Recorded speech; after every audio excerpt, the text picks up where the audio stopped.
Vocês entendem que a gente está em transformação o tempo inteiro, né? Isso vocês entendem, a gente está em transformação o tempo inteiro. A minha afirmação é o seguinte: as coisas não são eternas, elas são eternamente imutáveis, elas são eternamente um fluxo eterno, certo? Um fluxo eterno, que é o Pantarrei, né? Então a gente é um fluxo eterno de coisas que se transformam, e a limitação que Platão pretendeu colocar em Heráclito lá no Teeteto, para mim não é suficiente. Não é suficiente, é limitada. Outro dia a gente pode discutir sobre isso. Aliás, porque isso vai bater lá na tese lá do Protágoras e tal. Então, a primeira coisa que eu quero colocar na cabeça de vocês eu acho, pra mim, é importante perceber que as coisas não são eternas. Elas estão em transformação, em mutação, em movimento, em fluxo, certo? As coisas estão em mutação, em transformação, em fluxo.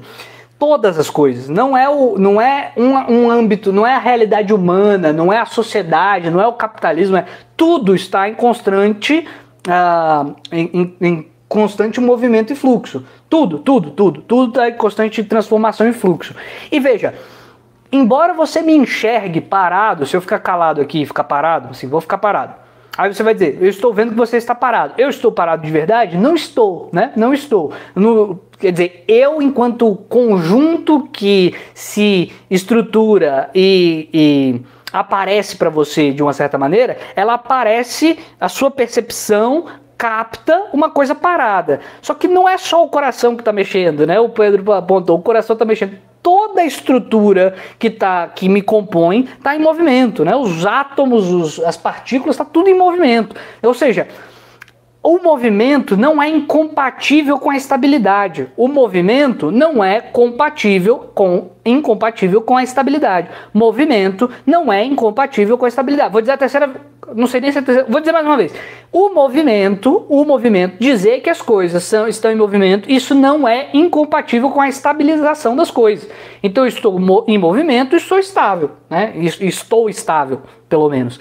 Né? Então, dizer que as coisas estão em eterno movimento não significa que não é possível você apreender certas coisas dessa coisa que está em movimento, certo? Você pode aprender, por exemplo, padrões de movimento. E isso que está estruturado é porque existem padrões de movimento intermolecular aqui, interpartícula, né? Existem padrões, esses padrões se mantêm. Agora o movimento é o que está acontecendo aqui, está tudo movendo. Entendeu? Esse é o meu pressuposto heraclítico. Tudo está sempre em movimento. É um pressuposto fundamental e é metafísico, tá certo?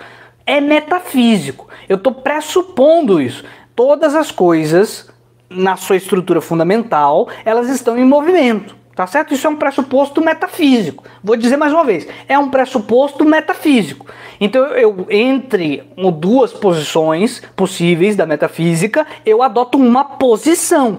Você pode ter uma posição divergente, né? E vai ser muito legal discutir e conversar com uma pessoa que tem uma posição divergente, mas é uma posição, e é uma posição metafísica, tá bom? Isso aí me irrita mesmo, velho. Isso me irrita com a vontade, vocês não têm a menor ideia. Então eu adoto uma posição metafísica, né? As coisas fundamentalmente estão em movimento. Isso não impede que se apreenda através da razão, ou da capacidade cognitiva, particularidades ou o fenômeno que emerge a partir desse movimento, que é o fundamental. O fundamental é o movimento, as coisas estão em movimento. Isso não impede que seja apreensível parcelas, o fenômeno não ganhe certa estabilidade, tá bom?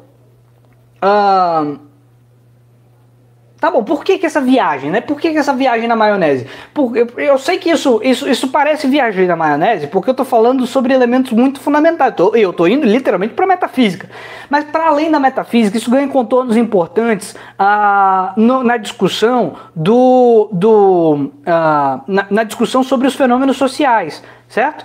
É um assunto interessante, mas é interessante igual falar sobre mundos possíveis, é interessante igual falar sobre máquina do tempo, é igual falar sobre o zumbi lá da filosofia analítica, aquela bosta de filosofia. É só por falar qualquer...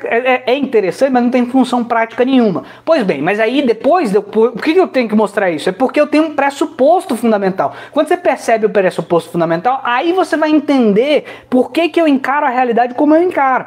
Então eu pergunto para vocês, duas coisas eu quero perguntar para vocês. O que é democracia? Eu quero que você defenda o que é democracia.